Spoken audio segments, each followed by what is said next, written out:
मलाई चाहिँ साँच्चीकै भन्नुपर्दा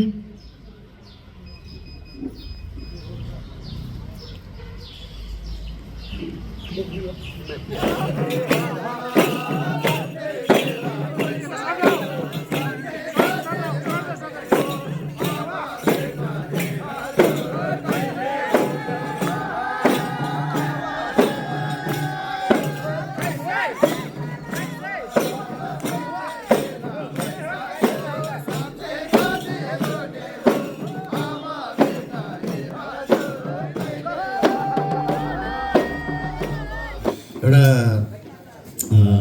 भनौँ न यो एउटा खुसीको माहौल सबैजनाले एउटा सेलिब्रेट गर्ने माहौल होइन भएको हुनाले चाहिँ जे होस् अब पहिला सर्वप्रथम त अब गीता बहिनीलाई हाम्रो चेलीलाई चाहिँ अब हाम्रो भोइस अफ नेपाल सिजन 7मा टिम राजुलाई प्रतिनिधित्व गर्दै भोइस अफ नेपाल सिजन 7को पहिलो महिला चेली विनर हुनुभएकोमा एकदमै धेरै बधाई अनि र एकदमै धेरै बधाई अनि यो जित चाहिँ अब जस्ट निता बहिनीको मात्र होइन कर्णाली प्रदेशको मात्र होइन मगरको मात्र होइन एउटा सिङ्गो नेपाली चेलीको विजय हो है भनौँ न अब हाम्रो मगरको हाम्रो अब कर्णाली प्रदेशको त्यो त छँदैछ तर अब त्यो मात्र नभइकन एउटा सम्पूर्ण नेपाली चेलीहरू जो चाहिँ कुनै पनि फिल्डमा भनौँ अथवा विशेष गरेर साङ्गीतिक फिल्डमा लाग्न चाहनुहुन्छ उहाँहरूको लागि एउटा प्रेरणाको स्रोत हो र एउटा उत्साह र उमङ्गको एउटा बाटो हो त्यसले गर्दाखेरि एकदमै खुसी छु अब कि तपाईँहरू सबैजनाले होइन यति धेरै माया गर्नुभयो हाम्रो अघि हाम्रो नन्दजीले भन्नुभयो कि उहाँ चाहिँ के नन्दजी होइन हाम्रो गङ्गाजीले भन्नुभयो है कि उहाँ चाहिँ एउटा सुनखरियो गुराँस बिचमा फुल्नु भएको किनभने उहाँको गाउँसम्म जाने मेरो पनि एउटा सौभाग्य जुर्यो यसलाई एउटा कार्मिक कनेक्सन भन्छ किनभने नत्र अब म कहाँको मान्छे है म पनि एउटा पहाडकै मान्छे हो तर पनि अब कहाँबाट अब त्यति टाढा पुग्ने एउटा अवसर जुर्यो त्यसले गर्दाखेरि यो सबै एउटा लेखेको थियो कतै न कतै हामी जोडिएको थियो त्यसले गर्दाखेरि म सधैँ के भन्छु भने जित मात्र ठुलो कुरो होइन सबैभन्दा ठुलो कुरो मन जित्नु ठुलो कुरा हो र एउटा असल व्यक्ति बन्नु ठुलो कुरा हो है अनि कम्प्यासन भन्छ नि दया करुणा भनेको चाहिँ सधैँ हुनुपर्छ मान्छेमा होइन र दुःख नभएको मान्छे कोही पनि छैन तर इट्स पार्ट अफ लाइफ है कहिले पनि हामी के भन्छ हरेस खानु हुँदैन अथवा हामीले आशा मार्नु हुँदैन किनभने दिनपछि रातपछि दिन हुने हो यो इट्स पार्ट अफ लाइफ सर्ट तर भन्दैमा चाहिँ आत्तिनु पनि भएन नाच्दिनु पनि हुँदैन होइन त्यही हो अब निता बहिनीलाई आफ्नो परिवारसँग 2-4 दिन मजाले सेलिब्रेट गर्नुहोस् खुसी मनाउनुहोस् भनौँ न आफ्नो हाम्रो समाज मगर समाजसँग खुसी मनाउनुहोस् र सम्पूर्ण आफ्नो शुभचिन्तकसँग खुसी मनाउनुहोस् भन्छु अनि अर्को कुरा चाहिँ त्यसपछि हामी फुल स्विङमा नयाँ नयाँ गीतहरू आओस् नयाँ उयोहरू आओस् किन हाम्रो यहाँ गङ्गाजीले भनिसक्यो हाम्रो मगर समाज चाहिँ आउनै पर्छ भन्नुभयो होइन त्यसले गर्दाखेरि यति धेरै गइदिनुहोस् कि उहाँले हरेक पटक प्रोग्राममा नितै चाहिन्छ भन्नुहोस् त्यसले गर्दाखेरि आइम स्योर अब आफ्टर दिस तपाईँको लाइफमा स्लाइटली चेन्जेसहरू हुन्छ होइन किन तपाईँहरू टुरहरू गर्नुहुन्छ धेरैजना अब इष्टमित्रहरूले तपाईँहरूलाई अब चिन्नुहुन्छ बोलाउनुहुन्छ कन्सर्ट्सहरू हुन्छ त्यसले गर्दाखेरि त्यही हो बहिनीको यो यात्रा चाहिँ भनौँ न एकदमै सुखद रहोस् राम्रो रहोस् अनि अब यस्तो पनि हो अब एभ्री डे अब हामी भोइसमा हुँदा भेट्थ्यौँ अब सधैँ अब भेट्दैन होला तर पनि यो नसोच्नु कि के भन्छ जोले मेरो कोचले मलाई माया मार्यो है किनभने हुन्छ नि आमा म्यान विथ द वर्ड है म चाहिँ जे बोल्छु त्यो गर्ने मान्छे त्यसले गर्दाखेरि तपाईँलाई मैले त्यतिखेर पनि भनेको थिएँ आज विजेता भएपछि पनि भन्छु तपाईँलाई कुनै पनि पल कुनै पनि समयमा तपाईँलाई मेरो आवश्यकता अथवा मैले गर्न सक्ने चिज के छ भने के भन्छ कोच मात्र होइन दाजु सम्झेर अनि यो सोच्नु कि गाइदिन्छ good luck thank you I'm really proud of you ल मलाई पनि एकदम खुसी भयो अब म रोल्न भन्छु कहिले काहीँ यस्तो हुन्छ है इट्स कहिले काहीँ हुन्छ नि अब नसोचेको चिजहरू हुँदाखेरि खुसी लाग्छ है अनि अस्ति चेलीहरू रोयो मैले नरो भन्दै थिएँ आज यो एउटा के भन्छ नि इट्स एउटा त्यो चाहिँ खुसीको आँसु है। त्यसले गर्दाखेरि आम भेरी ह्याप्पी होइन। उसको घरमा जाने मौका पाएँ, एकदम रमाइलो भयो हामीले होइन। कति धेरै दुःख गरे सबैले र अनि जति पनि इच एन्ड एभ्री वान जसले मेरो चेलीलाई विजय बनाउनुमा सपोर्ट गर्नुभयो उहाँहरूलाई मेरो एकदमै हृदयदेखि नमन। अनि एउटा कुरा चाहिँ के भने जति धेरै तपाईँले विश्वास गरेर हाम्रो चेलीलाई मलाई विश्वास गरेर विजय बनाउनु भयो त्यो विश्वासलाई हामी सदैव एकदमै शिरमा राखेर हिँड्नेछौँ हजुर। Thank you. राजु भाइ एउटा सानो गीत केही होइन गइदिएको राम्रो हुन्थ्यो प्लिज। एउटा सानो तपाईँसँग तपाईँ यहाँ आउँदा नसुन्ने त कुरै भएन प्लिज। दाजु गयो एउटा प्लिज। मेरो मात्र होइन टक्कै 4 बज्यो है।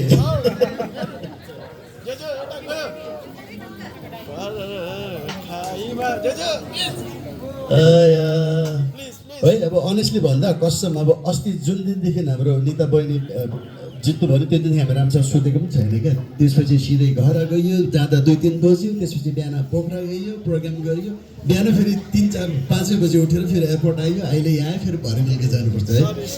अनि इट्स नाइस है, यो एउटा जर्नी हो, जर्नीमा यस्तो हुन्छ। सो गीत चाहिँ गीत नेक्स्ट टाइम गरौँ हजुर होइन विश्व। सो मलाई अलिक रस पनि छ है, तर मैले भने नि त यो जित चाहिँ मेरो मात्र होइन, हामी सम्पूर्णको जित हो, हामी सम्पूर्ण नेपालीको जित हो है। अनि प्लस मेरो अर्को चेली यहाँ भविका पनि छ है, भविकालाई पनि एकदमै धेरै शुभकामना। म आफ्नो पालामा म पनि घुमेको थिएँ है, तर आउनु भएन। तर पनि जोस् अब नआउनु भए पनि मेरै चेली हो है। आम भेरी ह्याप्पी होइन। त्यसले गर्दाखेरि एकदम थ्याङ्क यू भेरी मच है हजुरलाई। तपाईँहरू म निस्कन्छु, यसलाई अन्य ठाउँमा सोच्नुहोस् होइन। के भन्छ तपाईँहरू बस्नुहोस्, मैले हेर्दा फ्यामिली बस्नुहोस्, रमाइलो गर्नुहोस्, इष्टमित्रहरू बस्नुहोस् होइन। ल भनिहाल्नुहोस् है त राजु दाई एकछिन बसौँ राजु दाई एकदम धेरै आज भावुक हुनुभयो होइन। एकदमै यो खुसीको आँसु के कुरा चाहिँ सम्झिनु भयो भोइसको जर्नी होइन र आँसु आयो दाइ? अब यस्तो हो है, अब जर्नी अब कसैको पनि जर्नी सहज छैन कुनै पनि मान्छेको। अब यस्तो हो, अब म पनि एउटा पहाडको मान्छे होइन। अनि अब मेरो आफ्नै खाले स्ट्रगल छ बहिनीको पनि एउटा। अब हुन त म सिङ्गर बन्छु भनेर मैले सोचेको त थिएन, तर पनि अब यताउता ठोकिँदै जाँदाखेरि यता सङ्गीततिर ठोकियो। हिँड्दा जाने क्रममा अब समहाउ आई सर्भाइभ अनि यहाँसम्म आइपुगेँ। त्यस्तै बहिनीको पनि एउटा इच्छा, एउटा कुना भनौँ न होइन। अब मैले भने बाटो गएन भने एटलिस्ट त्यहाँबाट सुर्खेत आउन 3 दिन लाग्छ है, त्यो चाहिँ पक्का एकदम होइन। तर पनि अब सी इज भेरी फर्चुनेट कि अब यस्तो माया गर्ने दिदी होइन, माया गर्ने आमा बाबा अनि 3 जना मामाहरू लगायत हाम्रो कमल भाइ जस्तो अब दाजु होइन, अब नन्दजी जस्तो अब भनौँ न अभिभावक, त्यस्तै डल्लै मगर समाज भने यो भनेको चाहिँ के भने एउटा युनिटी हो, एकता भनेको शक्ति हो। त्यसले गर्दाखेरि अब यो चाहिँ एउटा यस्तो इक्जाम्पल हो कि भोलि गएर हामीले देशमा पनि केही चिज गर्न चाह्यो भने युनिटी भनेको चाहिँ पावर हो र धेरै चिजहरू गर्न सक्छ भन्ने एउटा पोजिटिभ सन्देश पनि जान्छ जस्तो मलाई लाग्छ है। त्यसले गर्दाखेरि आइम भेरी ग्रेटफुल है कि अब हाम्रो मगर समाजको जति पनि अब भनौँ न भातृ सङ्गठनदेखि लिएर सानो इकाइदेखि लिएर केन्द्रदेखि लिएर हरेक उहाँहरू यति धेरै लाग्नुभयो, यति धेरै भनौँ न आफ्नो चेलीलाई सपोर्ट गरौँ भन्ने। त्यसले गर्दाखेरि मान्छेले चाह्यो भने आँट्यो भने नहुने कुरा केही छैन। तर के हुनु पऱ्यो, एकता हुनु पऱ्यो, मनबाट लाग्नु पऱ्यो। त्यसले गर्दाखेरि यस्तो कुराहरू देखेर यो युनिटी देखेर एउटा मलाई अब सबैतिर यस्तै चिज हाम्रो देशमा पनि त्यस्तै भयो हुन्थ्यो, अथवा हाम्रो गाउँमा पनि त्यस्तो भयो हुन्थ्यो, छिमेकमा त्यस्तो भयो हुन्थ्यो जस्तो मलाई फिल भयो। त्यसले गर्दाखेरि त्यसले पनि भावुक बनायो। प्लस मैले भने नि त अब सानो अब भर्खर अब 20 वर्षको अब बच्चाहरू होइन, अब नानीहरू अब यति धेरै जिम्मेवार भएको छ। अनि प्लस भने नि अब म जस्तै अब एउटा एकदमै ग्रास रुटबाट आएको मान्छे होइन। त्यसले गर्दाखेरि हामीहरूको लगभग कथा उस्तै छ है। मेरो घरमा पनि थुप्रै चेली छ। मेरो घरमा अब तपाईँहरूलाई मैले पहिला पनि थुप्रै भनिसकेँ, मेरो 7 जना चेलीहरू छ है। मेरो एकजना भाइ छ, हामी 9 जना नानी केटाकेटी होइन। सो गर्दाखेरि उसको पनि अब 5 जना सबै गरेर है भने त अनि मेरोभन्दा अलिक कम्ती रहेछ भनेको क्या मैले उसलाई। तर भए पनि अब दे वर्क रियली हार्ड। सबैले सपना देख्नुपर्छ र सपना देखेर मेहनत गर्यो, लगन गऱ्यो भने चाहिँ लगनका साथ अगाडि बढ्यो भने चाहिँ अब सफलता हुन्छ भन्ने कुरा she proved it. So I am very happy. त्यो भएर पनि मलाई एउटा अब एकदमै मलाई उसले जितेको मेरो आफ्नै दिदीबहिनीले जितेको जस्तो फिल भयो। त्यही हो। Any question? राजु दाईलाई नि यसैमा होइन जस्तो नेता थापा मगरलाई चाहिँ अबको साङ्गीतिक जर्नीमा होइन महत्त्वपूर्ण एउटा के भन्छ भनेदेखि सन्देश अथवा एउटा कि अगाडि बढ्नको लागि, किनभने अबको यात्रा भनेको नितो आफ्नै हो नि त, के भन्नुहुन्छ दाइ? मैले बहिनीलाई अस्ति पनि भनेको थिएँ, अस्ति उसमा पनि भनेको थिएँ, अस्तिको जुन दिन जित्ने दिन पनि कुनै पनि यात्रा सहज छैन होइन। त्यसले गर्दाखेरि यात्रामा हिँड्दै जाँदाखेरि कहिले ठोकिन्छ, कहिले लडिन्छ होइन। तर म के भन्छु भने तपाईँ एकाग्र लागिरहनुहोस्, किनभने it's part of journey. So मेहनत गर्दै जानुहोस्, लगनका साथ जानुहोस्, डिसिप्लिन भएर बस्नुहोस्। तपाईँको बाटो कहिले पनि रोकिँदैन। र अर्को कुरा चाहिँ के हुनु पऱ्यो भने मान्छे चाहिँ पानी जस्तै हुनु पऱ्यो कि जता पनि ब्लेन्ड हुन सक्ने है, हम्बल हुनु पऱ्यो, नम्र हुनु पऱ्यो। र अर्को कुरा चाहिँ कस्तो भने मैले बहिनीलाई त्यो दिन पनि भनेको थिएँ, आज पनि भन्छु, सुखमा नमात्दिनु, दुःखमा नहात्दिनु, आफ्नो कर्म गर्नु र आफूलाई विश्वास गर्नु, त्यही भन्न चाहन्छु। र यो कुरा मेरो चेलीले मनन गर्छ भन्ने कुरा मलाई एकदम विश्वास, म विश्वस्त छु। हजुर अफकोर्स हुन्छ होला, काहीँ न काहीँ हुन्छ, काहीँ न काहीँ ठोकिन्छ होइन। आई डोन्ट नो त्यो कहिले जुट्ला, तर डेफिनेटली काहीँ न काहीँ हुन्छ। ओके, अब लास्ट क्वेसन अब राजु दाईलाई अलिकति लेट भएको छ।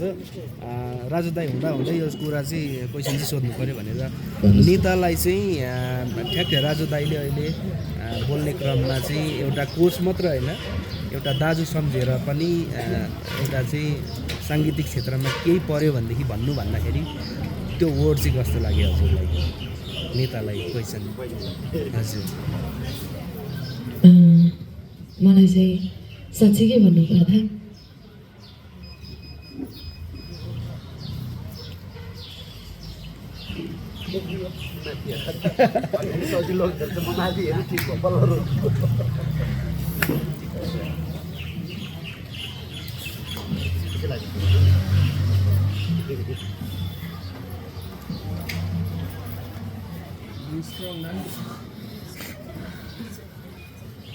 खुसीको हाँसु।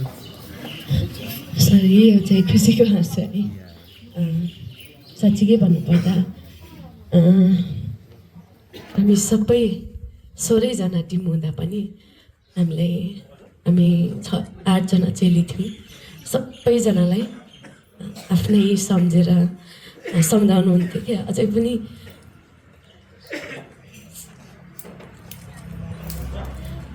अहिले पनि म फाइनलमा पुग्दा हामी 5 मिनट सँगै हुँदा पनि नानी यस्तो उस्तो गर्नुभएको छ, आफ्नै बहिनी जस्तो सम्झेर सम्झाउनुहुन्छ। अनि मेरो पनि दाइ हुनुहुन्न, साँच्चीकै मैले आफ्नै दाइ माने जस्तो लाग्छ। दाइ पाएँ, एकदमै माया पाएँ। अनि भाइ त सानै छ। ओके हस्, thank you so much. Okay अब राजु दाईलाई चाहिँ अलिकति लेट भयो होला। राजु दाईलाई चाहिँ